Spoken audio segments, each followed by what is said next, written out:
Alhamdulillahirabbil alamin. Allahumma shalli wa sallim barik ala sayyidina Muhammad wa ala alihi washabbihi ajma'in. Alhamdulillah.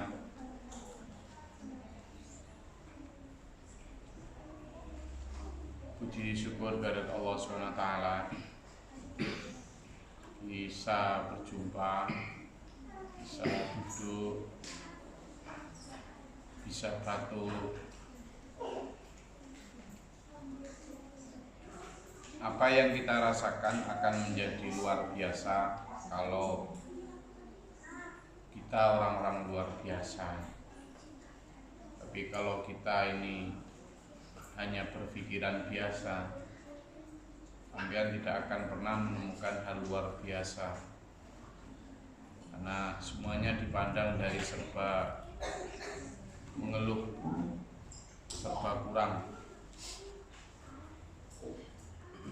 Orang-orang hebat yang menelurkan banyak quotes kehidupan itu bukan karena mereka hidup di dalam keserbaadaan, hidup dalam gemerlap puja-puji, bukan.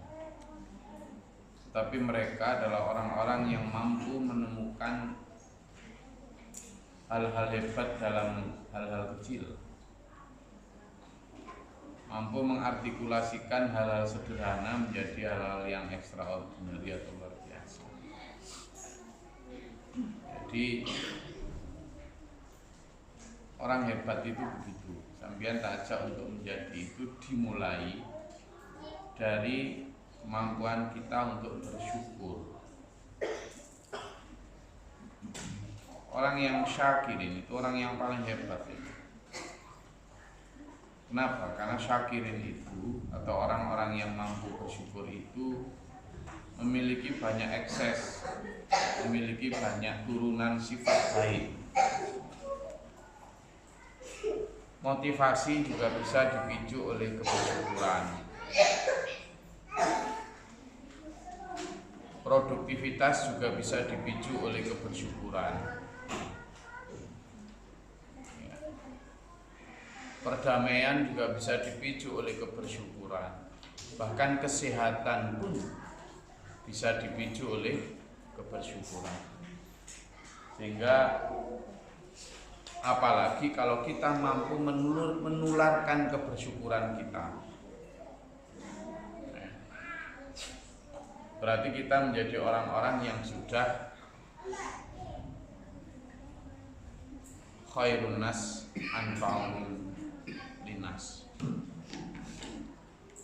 Nah di tingkat itu sampean tak ajak menuju. Tak apa, di pandangan orang kita hanyalah sekumpulan manusia-manusia yang kalau dalam surat Abasa disebut al-a'ma, kelihatannya orang buta, tak berpengaruh, tak berjabatan, tetapi menjadi orang-orang yang menjadi sebab turunnya teguran Allah kepada Rasulnya. Karena di situ disebut, bisa jadi kata Allah, orang yang datang padamu itu adalah orang yang ingin mendapatkan kedudukan tinggi di sisiku, kata Allah. Nah, sampean tak ajak itu ya, tak ajak cerdas untuk menemukan apa sih hal-hal hebat yang telah Allah berikan kepada kita. Hal itu juga yang akan membuat sampean menemukan kuriositas ya, obat. Dunia ini sedang sakit ya. Saya ulangi, dunia ini sedang sakit. Dunia bukan hanya orang. Peradaban manusia ini sedang sakit. Kalau hasil dari clash of civilization atau benturan peradaban, hasilnya adalah sick civilization. Apa? Peradaban yang sakit. Satu ciri Mas Malik, peradaban yang sakit adalah mereka tidak menemukan tujuan. Dalam dunia modern ada yang disebut MDG, Millennium Development Goals. Apa itu MDG? Jadi goal atau target pembangunan milenium. Apa coba mereka? Satu diantaranya hanyalah kesehatan, terutama kesehatan dan meningkatnya angka harapan hidup. Meningkatnya angka harapan hidup. Sesuatu yang tidak mungkin. Nah, sampean dan saya itu sudah diberi obat oleh Allah agar tidak terkena peradaban yang sakit itu. Menikmati hidup dengan bersyukur.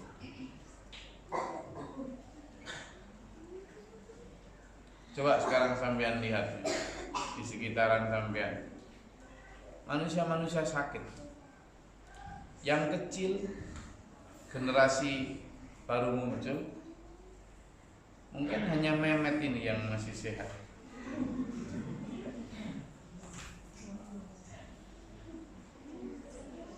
Ya, Mehmet.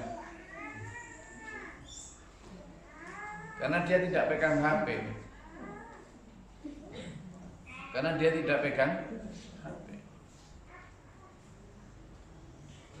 Anak-anak sampean yang pegang HP itu calon generasi sakit, calon pionir dari peradaban yang sakit. Sudah disetting, sudah disetting. Nah, mau kemana kita? Tidak tahu. Para negara-negara itu, saya mendengarkan hampir sampai tuntas pidato Vladimir Putin dan juga pidato Xi Jinping. Saya ingin membaca arahnya kemana sih negara-negara paling besar.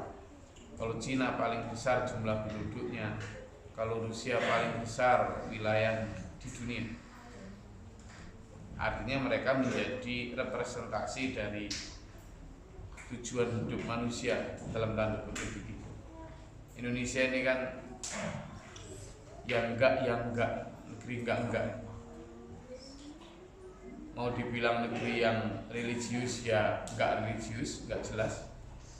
Ya kan? Religius tapi welcome terhadap LGBT kan ya enggak religius namanya. Mau dibilang liberal kok ya masih banyak ritual-ritual di sana sini, ya kan? Nah, jadi ternyata baik Vladimir Putin maupun Xi Jinping ya masih terjebak pada nasionalisme kesukuan. Cina dengan entitas yang dimayoritasi oleh suku Han-nya, sementara Rusia juga begitu. Bagaimana mengembangkan dan mencapai prosperity atau kesejahteraannya itu ya di tingkat suku mereka sendiri, bangsa mereka sendiri. Bila perlu harus membunuh orang lain. Ya saya tidak menyalahkan mereka karena mereka nggak percaya akhirat gitu loh, iya toh. Jadi Rusia berhak membela diri mereka dari hegemoni NATO, sehingga kemudian dia terpaksa preemptive strike atau menyerang lebih dulu ke Ukraina. Demikian pula Cina dengan ambisi One Belt One Road atau obor mereka, di mana ingin menggabungkan seluruh kekuatan Cina diaspora di seluruh dunia untuk membangkitkan ekonomi mereka. Aku ngomong sih, begitu. Tetapi itu tadi masih sebatas tidak tahu tujuan setelah itu ngapain. Nggak tahu. Mereka sadar betul bahwa mau Xi Jinping sekarang yang mengamandemen undang-undang negeri mereka menjadi periode tak terbatas yang mau ditiru di negeri kono, Pak. Itu mau kemana? 3 periode, 4 periode, 5 periode, 10 periode, so what? Sebentar lagi juga mati. Nah ini loh yang tidak disadari. Xi Jinping kemarin mengusir presiden pendahulunya dari Kongres. Entah apa maksudnya, intinya kan ingin berkuasa penuh. Tapi Xi Jinping dengan segala hegemoni dan kekuatan Cina sekarang yang hampir menguasai dunia, nggak tahu tujuannya mau kemana. Nggak tahu, mereka kan sekarang penduduk terbesar dengan 1,4 miliar. Umat Cina di Cina tok itu belum yang peranaan mumbras di mana-mana ini. Tapi ya gitu. Nah, persoalannya sekarang saya bawa tarik ke ruangan Masjidil Haram ini. Seluruh semua.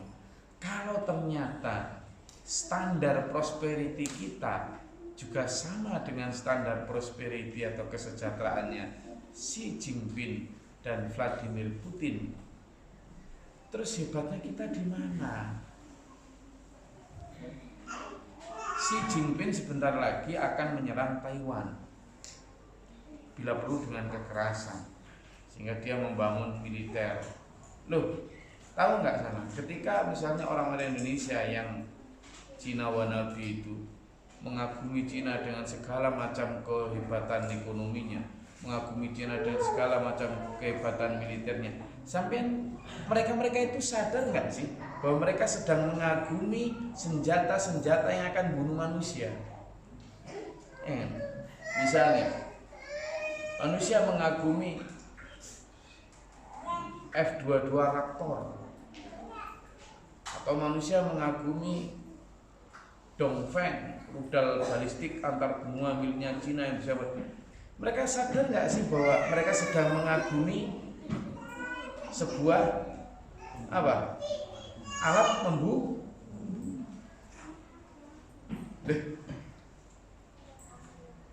Artinya tujuan hidup manusia yaitu akhirnya demi kesejahteraanku aku rela membunuh orang lain. Taiwan itu sama-sama sipitnya. Itu loh. Rusia sama Ukraina itu masih satu rumpun, paten-patenan sekarang. Jangan pikir. Kalau lebih diperluas lagi, Rusia sama orang-orang Eropa ya sama-sama Eropa Barat sama Eropa Timur ya podo-podo boleh kayak gitu. Nah kan berarti nggak tahu tujuan hidupnya, gitu ya kan? Hampir tiap pekan di Amerika itu terjadi mass shooting, penembakan massal. Hampir tiap pekan. Negara yang konon paling makmur di muka bumi, tapi begitu. Jangan dibahas sudah kalau tentang kerusakan akhlaknya. Jepang yang sampean agung-agungkan itu adalah negeri dengan tingkat bunuh diri paling tinggi. Berarti kan indeks kebahagiaannya nggak kena tuh, nggak dapat kan? Iya toh. Nah, kalau bahagia ngapain? Ini anak-anak muda ini, artis-artis yang zaman kagumi Korea, artis Korea paling banyak bunuh diri.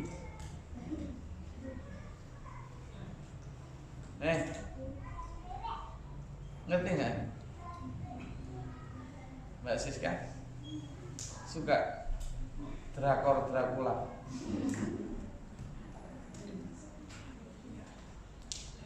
Coba sama Google artis Korea bunuh diri, nanti daftarnya uwak ya. Cantik, ganteng. Dan mereka bunuh diri ketika tepat berada di puncak karir mereka. yang lagu-lagunya sama ayo apa itu? Alah lagu kayak ngono. Diseneng ya.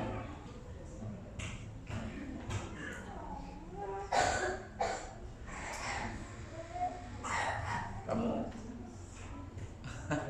lagu itu lagunya Rhoma Irama Pria Idaman gitu. Lagu zaman lawas siapa lagunya? Pria Idaman gimana lagunya?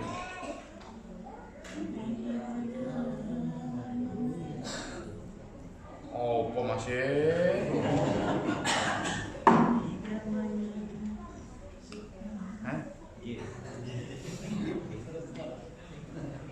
Ya, pria idaman tuh loh, nanti cari lah pria idaman. Yang laki-laki juga gitu, jangan lagu aneh, lagu wanita soleha.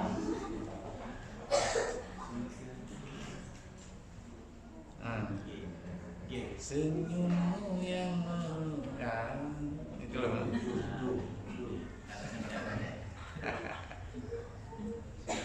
Nah ya, jadi bahkan negeri-negeri yang konon hebat itu tidak punya tujuan. Nggak tahu mereka mau dibawa kemana negeri mereka, nggak ada. Loh, saya berbicara dari sisi strategis loh ya. Ujungnya mereka apa paling? Peningkatan GDP, ya kan? Pengembangan produksi apa? Ekspor, surplus ekspor dibanding impor, kan gitu. Lalu cadangan devisa yang tinggi, indeks militer yang kuat, terus gitu dok. Lagi pula, apalagi sekarang hampir di seluruh dunia ekonominya adalah ekonomi kapitalis, di mana kayak Indonesia ini, Indonesia, teman tak ulang ekonomi juga. Indonesia ini, ya PDB-nya itu adalah 16.000 triliun. 16.000 triliun itu hanya 2.300 triliun milik pemerintah. Artinya ada sekitar 13.000 sekian triliun, ya 13.000 sekian 18 sekian triliun adalah milik swasta. Uang yang berputar di Indonesia ini. Sementara yang 2.300 triliun pun untuk proyek-proyek tertentu kembali dikuasai oleh swasta. Artinya apa? Cermin di Indonesia ini sama dengan di luar negeri sana, bahwa ekonomi juga dikuasai oleh swasta yang lagi-lagi dari 13.000 sekian itu ngerucutnya ke apa? Ke oligarki, yaitu itu doang dulu lagi. Jadi kemana sebenarnya tujuan arah kesejahteraan? Tidak ada. Selama negeri-negeri itu masih menggunakan sistem kapitalisme dan liberalisme, tetap aja kekayaan akan menumpuk pada 1-2 orang koron.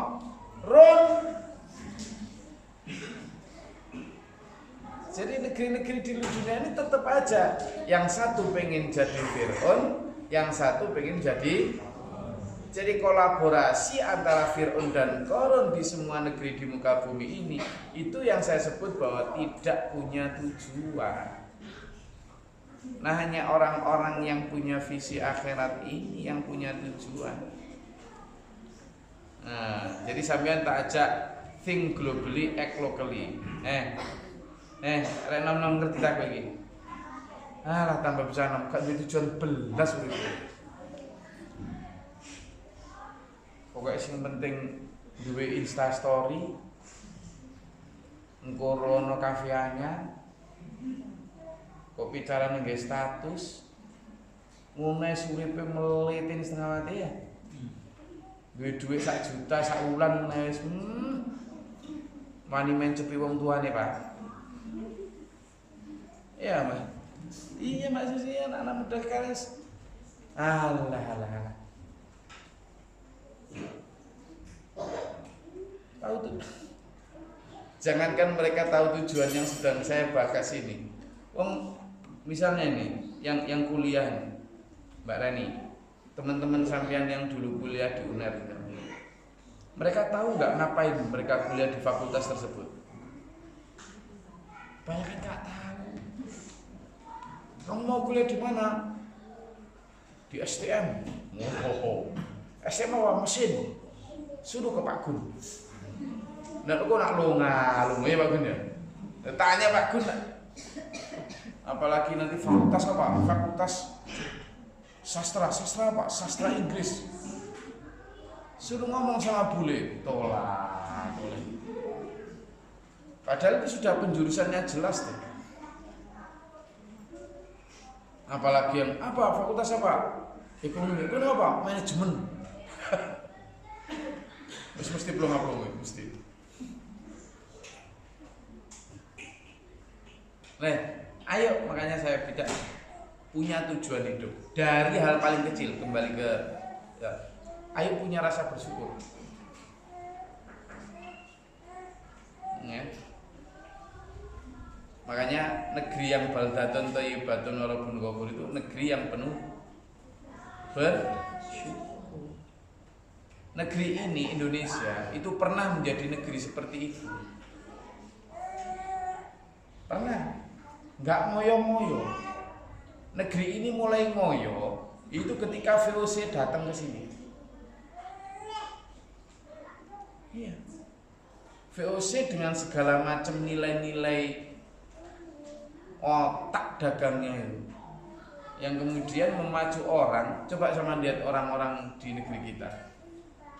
Kalau dia, ini belum bicara agama ini, orang-orang di negeri kita pagi rajin banget mulai nimpal teletong, ya toh.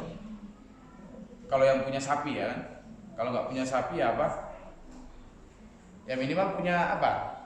Wedus, punya ayam ya kan. Mulai nyapu yang rajin. Setelah itu ke sawah, ke kebun. Setelah ke sawah, nanti sekitar jam 9 jam 10 pulang. Sudah santai. Tidak ada kepingin kredit motor, tidak ada kepingin kredit kulkas, tidak ada cari ongkir gratis, tidak ada.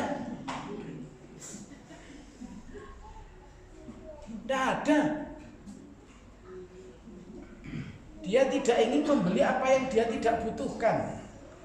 Rak baju, tidak butuh.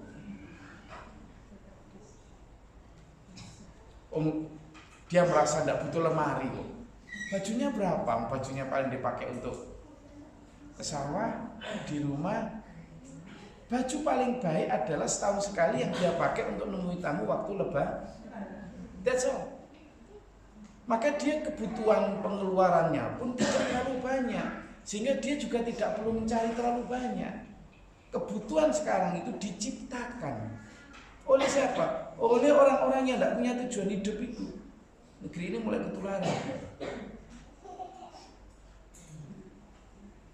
Saya 98 menggerakkan demo mahasiswa, saya korlap tuh. Tidak punya HP, bisa.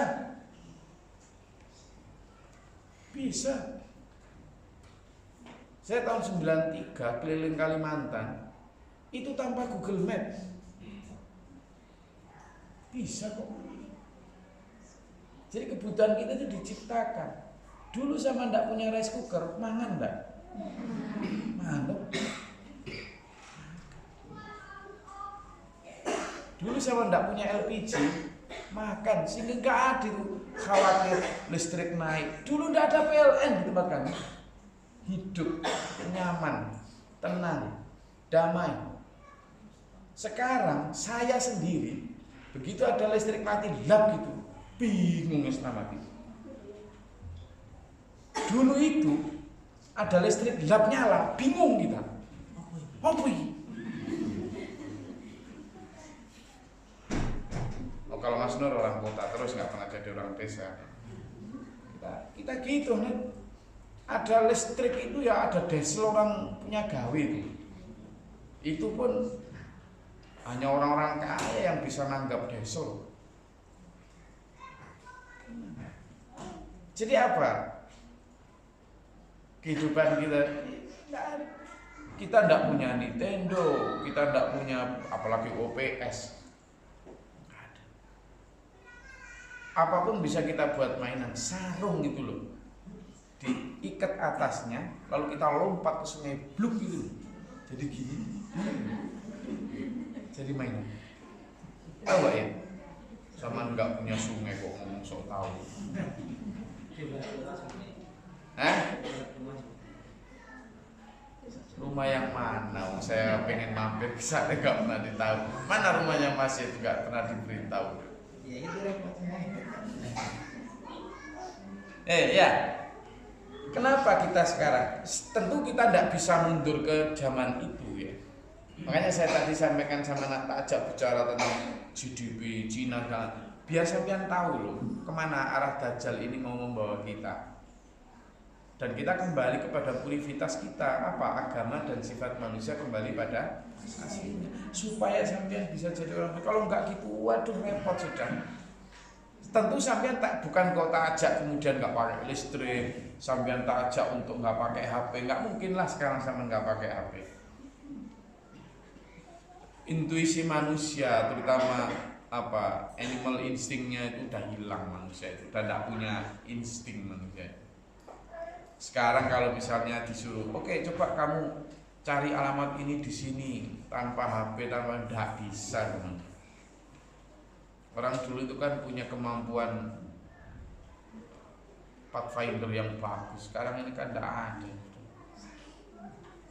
Nah, tetapi meskipun begitu, sampean tak ajak untuk minimal mindset kita itu menjadi mindset orang yang bisa menciptakan standar sendiri. Jangan ikut standar kebutuhan mereka. Mereka akan menciptakan terus loh, Mas Agus. Ya, jadi Abraham Maslow itu yang tetap dipakai terus sampai sekarang, dan piramidanya akan terus naik terus. Dulu tidak ada yang namanya self efficacy, self actualization, tidak ada. Sekarang diciptakan itu. Orang sekarang ini, Mbak Brosi, ada itu kebutuhan untuk viral. Dulu kebutuhan viral itu menjadi apa? Ketabuhan. Saya mau tanya ini sekarang. Dulu orang, jangankan kok orang joget di tengah jalan itu, orang gendeng nggak? Hah? Hanya orang gendeng akan disorai orang dan merupakan hal yang sangat memalukan. Joget di tengah jalan, iya kan? Sekarang malah dipuja-puja, dapat like. Akhirnya bahkan ibu-ibu di dalam rumah pun keluar mempertontonkan auratnya melalui media sosial.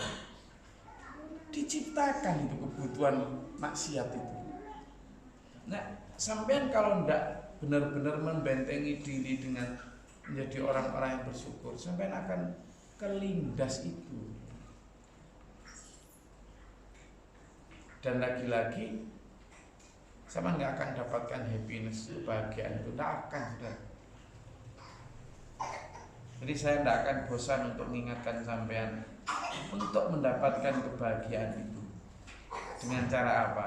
Jangan mau ikut disetir standar kebutuhan sampean oleh mereka. Saya ini sudah provokasi sama anak saya, suruh ganti apa? HP, katanya HP saya ini sudah apa? Jadul. HP saya ini kan tahun berapa sih? HP lama. Saya tidak ada kebutuhan untuk beli. Masih enak. Saya ditelepon Mas Malik juga masih bisa saya tolak gitu. Masih bisa.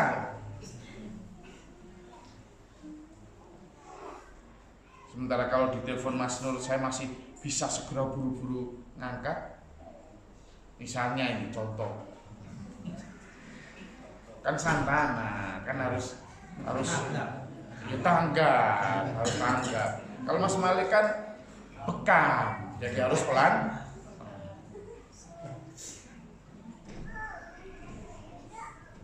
HP saya Tapi kalau saya mengikuti kebutuhan apa tadi?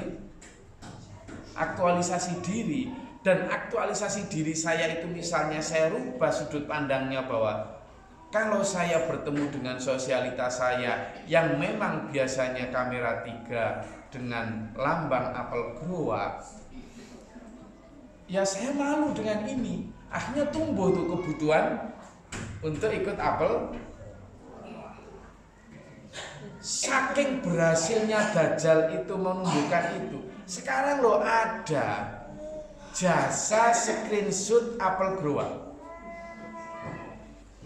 Jadi anak-anak muda ini biar dipikir punya Apple, iPhone, itu ada jasa screenshot.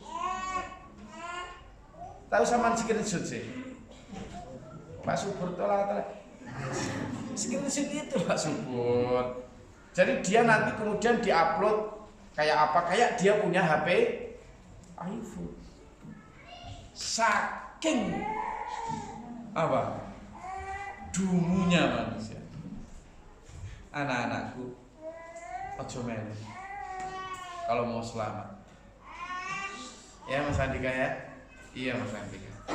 Wes, tumbuhkan panjangmu ke atas saja, ke arah Tuhan. Kamu tinggi banget sih. Ya, nangkep apa yang saya maksud ini. Jadi Xi Jinping, saya denger itu Vladimir Putin luar biasa memang pidatonya. Gue suka, seneng saya. Minimal dalam melawan hegemoni Barat. Tapi kita tidak tahu sandiwaranya seperti apa, soalnya Rusia juga penuh dengan orang Yahudi kan. Amerika dan Barat juga Yahudi, sama aja gitu. Tapi saya ingin membuktikan pada sampean bahwa toh ujung dari pertikaian mereka pun adalah menanglah aku, kalahlah kamu, dan itu pun hanya sebatas apa? Itu tadi. Maka Mas Anom, kalau ternyata tujuan kita, standar kita juga sama dengan mereka, yes kita nanti tetap akan diperbudak oleh mereka. Yes, tetap akan begitu. Tetap akan begitu. Coba sampean masuk mobil terbaru, mulai dari mobil terbarunya Suzuki, mobil terbarunya Honda, mobil terbarunya Toyota, mobil terbarunya Volvo, mobil terbarunya Mercy, mobil terbarunya BMW, masuk. Itu sekarang transmisinya hampir semuanya sudah tidak ada yang manual, semuanya sudah apa? Auto. Tapi autonya itu enggak auto yang masih pakai di tenaga, semuanya sudah serba tombol. Semuanya sudah serba tombol. Dan mereka berlomba untuk memberikan fitur-fitur di dalamnya yang memang aduhai banget. Mulai dari begitu zaman duduk selat itu apa soft leathernya itu, waduh, persis double kabin putih kita yang di bawah.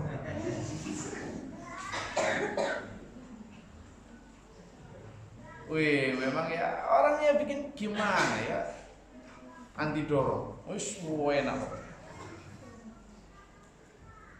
Nah siapa yang nggak kepengen begitu? Padahal begitu sampean punya itu, mereka itu sudah mengembangkan R&D-nya, departemen R&D-nya itu sudah punya tipe untuk 3-5 seri ke depan. Ngerti maksudnya? Begitu seri yang saya sebut tadi itu sekarang muncul dan di launching, orang berbondong-bondong inden. Dan untuk inden itu pasti sebagian besar mereka itu dengan cara kredit. Lo kredit mereka setahun atau 5 tahun belum selesai, produsen mobil ini lo sudah punya 2-3 tipe lagi di atasnya. Paham maksud saya? Dan sampean akan digoda oleh departemen apa? Departemen periklanan mereka. Di mana departemen perikanan mereka juga melakukan riset terus bagaimana merangsang adrenalin semen untuk tetap ikut mereka.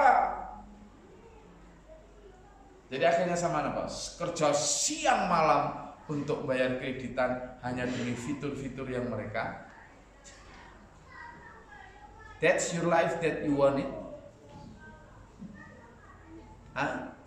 Itu kehidupan yang sampean ingin.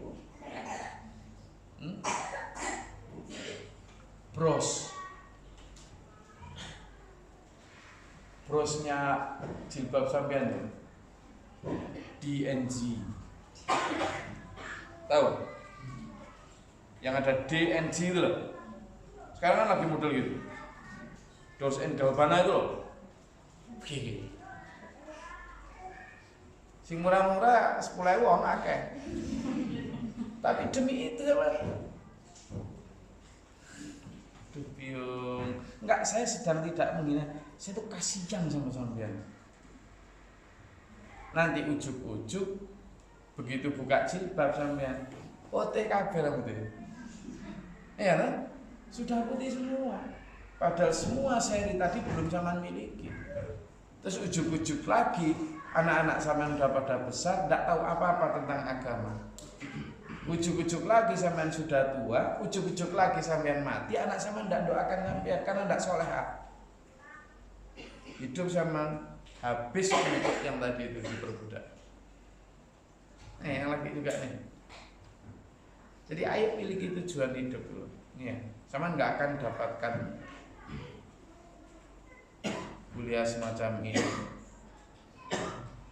Ya, dah itu aja. Jadi makanya sampean dan saya ayo menjadi orang-orang yang tadi saya sebut, mampu menemukan hal-hal yang luar biasa di dalam hal yang biasa. Tuh. Yang kedua, tapi untuk mencapai itu Pak Mudi, Mas Budi semuanya, saya dan sampean itu harus dekat sama Allah. Harus. Jadi Pak Leman, untuk dekat sama Allah kita itu harus banyak wirid Pak Leman. Harus banyak tirakat, harus rajin tahajud, harus zikron katsiro. Apa zikron? Apa? Zikir yang banyak. Sekarang saya mau tanya sama sampean, jujur. Ini dulur-dulurku di SWMA ini. Sampean kalau di rumah sempat nggak sih wiritan banyak ini? Jujur. Sampean di rumah sempat nggak malam gitu menghabiskan waktu malam-malam untuk wiritan banyak? Saya mau tanya. Yang ada di sini. Jujur om. Audi. Pak Gun. Tidak akan sempat. Wis talah. Padahal surat Al-Ahzab itu jelas, orang yang mengikuti Rasulullah Mas Agus hanyalah orang yang pertama, yarjullah, selalu mengharap pengen bertemu. Yang kedua, wal yaumal akhir, dan orang yang rindu kampung. Dan yang ketiga, wa dzakarallaha katsira, dan orang yang banyak zikir kepada Allah. Zikir itu urusan hati, tetapi omong kosong kalau sampean nggak melalui dengan Itulah kenapa di SPMA sampean diwajibkan untuk bayar uang pendaftaran jadi santri. Uangnya adalah wirid 100. Kemudian dalam 8 rukun santri kita ada renungan suci. Itu bukan karena bikin aturan Islam baru, enggak. Karena mengantisipasi lemahnya kita kalau kita adakan sendiri di rumah yang hampir pasti tidak diadakan. Jadi mesakon sampean jane. Loh iya Mas Heru. Wis talah menghadapi serangan Dajjal tadi itu enggak mungkin kalau sampean enggak dengan banyak tirakat kepada Allah. Enggak mungkin, jebol. Wis talah. Hanya dengan kajian-kajian tidak bisa Pak. Hanya dengan ngobrol gini tidak bisa. Pada saat seperti ini sampean mungkin masuk itu. Iya ya gitu ya. Ya toh, tercerahkan. Begitu zaman keluar dari sini dipintil belum di Cina, dipintil baru di luar pintu buyar sudah.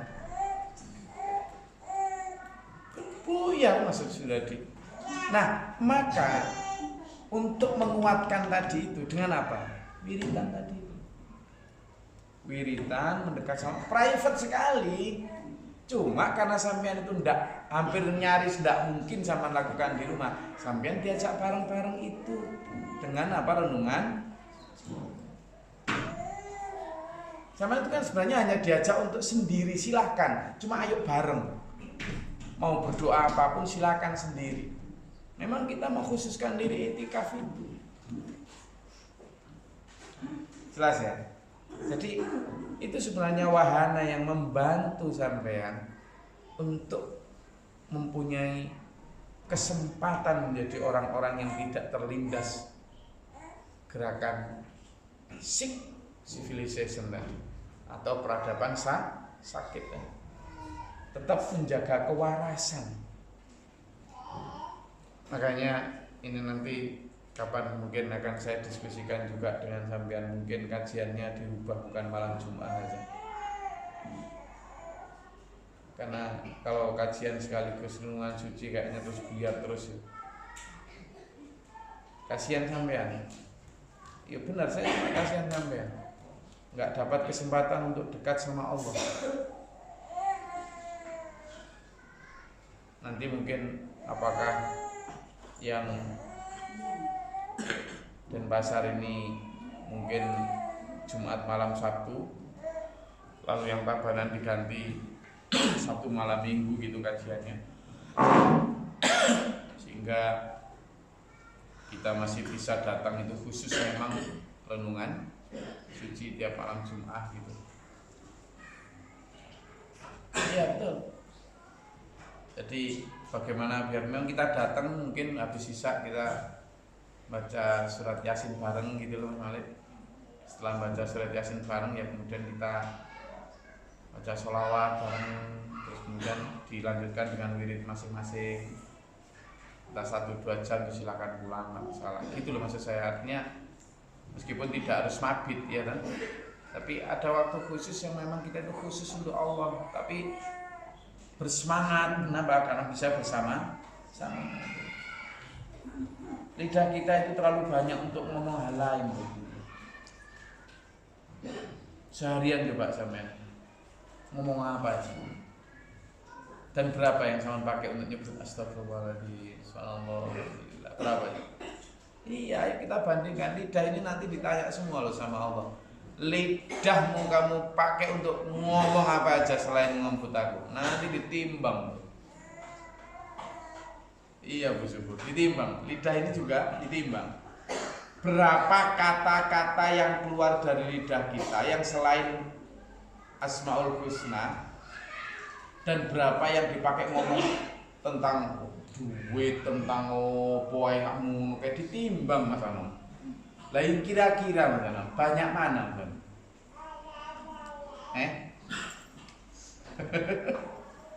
Nah itu makanya sampai tak bantu sebenarnya untuk memastikan ada slot waktu yang memang khusus untuk menyebut asma Allah, dan itu untuk ngimbangi kita yang hampir sepekan penuh ngomong gedua bus gak jelas apa ya. Sama sebenarnya sedang tak bantu untuk itu ya. Jadi supaya kita ada dalam satu frekuensi yang sama. Jadi nanti bisa didiskusikan mungkin dengan dulur Tabanan untuk mungkin ganti waktu untuk kajian kita. Mungkin kajian kita digeser bukan malam Jumat tapi malam Sabtu. Terus yang Tabanan malam Ahad itu mungkin ya. Atau mungkin diganti pagi atau diganti apa, kan waktu kan tidak ini, supaya kita tetap ada waktu untuk benar-benar khusus hanya untuk iktikaf, bermunajat kepada Allah, wiridan. Ya saya rindu dengan suasana itu. Saya pengen benar-benar dulur-dulurku ini selain punya derajat sebagai para santana yang hebat, sebagai para baksos yang hebat, itu sudah satu hal yang hebat. Dan saya bersyukur punya dulur-dulur kayak sampean ini.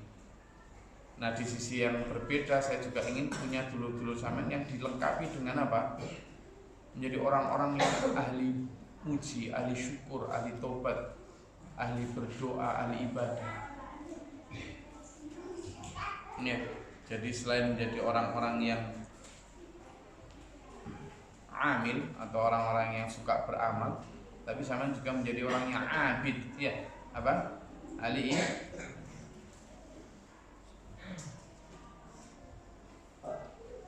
Matan ya? Ini saya kangen Mas Nafi, kemana Mas? Nggak kelihatan plus ini. Banyak tamu ya? Terus ya? Udah lama ini kangen saya sama beliau ini. Tapi sehat. Ya, lama nggak kelihatan ya? Nafi ini. Tak kira ke Malang atau mana gitu. Kalau ke Malang kemarin kok nggak ikut ujian disertasi.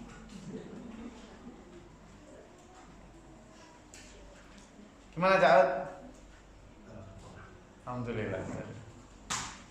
Pak Lucy kemana nggak kelihatan lama Pak Caut? Jualan ya? Kalau malam? Oh iya sih Malang. Iya sih Malang. Ya, jadi gitu ya, dulu semua Pak Mufin, mudah-mudahan ke depan makin semangat dulur-dulur ini dalam meraih ridha Allah melalui berbagai macam aktivitas kita masing-masing. Oh ya, Pak Musliman gimana? Sudah mulai siap ya? Yang istrinya gimana? Ya, katanya 3 November gitu kan, oke. Terus kemungkinan operasi kapan? Rekam jantung ya.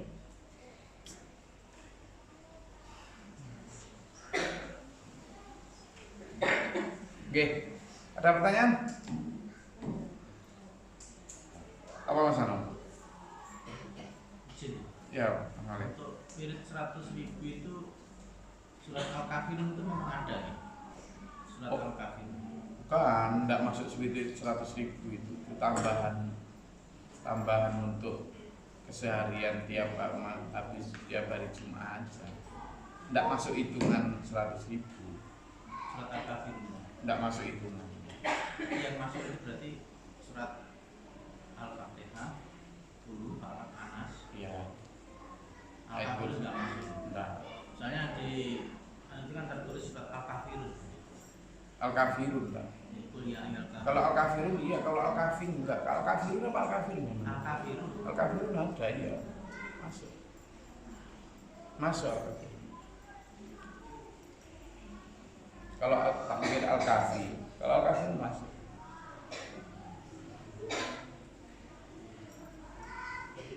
Ada lagi? Apa Mas Anam? Itu.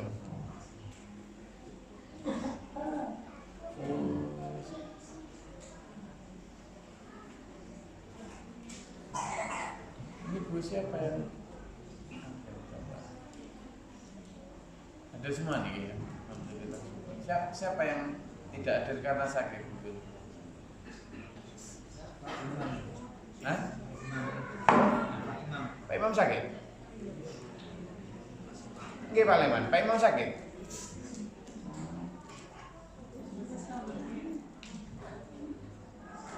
Sinten malih yang tidak hadir karena sakit?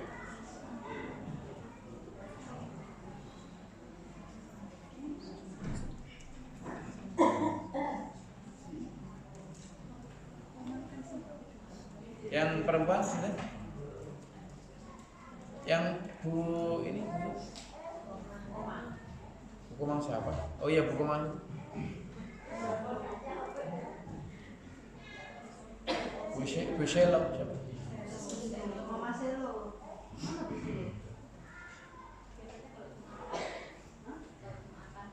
Oh, karena malam mungkin terlalu malam mungkin.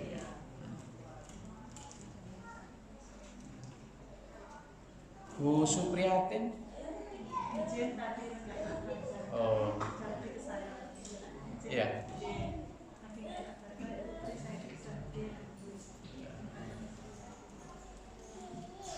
Allah, alhamdulillah, bismillah. Oke. Ayo kita jadikan bahan berpikir, semoga Allah merahmati kita. Allahumma sholli wa sallim ala sayyidina Allahumma qina minna Allahumma qina minna wa'afina minna Astaghfirullah wa atubu ilaik wa sallam. Rabbana najina minna Rabbana lana waktubna ma'asyaritin Rabbana la Rabbi a'udzu bika min hamazati syaitan.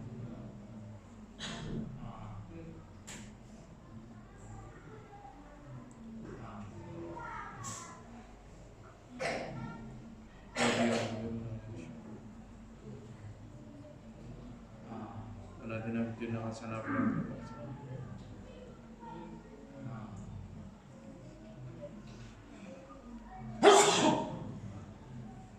Subhana rabbika rabbil izzati amma yasifun. Alhamdulillahi rabbil alamin. Wassalamualaikum warahmatullahi wabarakatuh. Waalaikumsalam.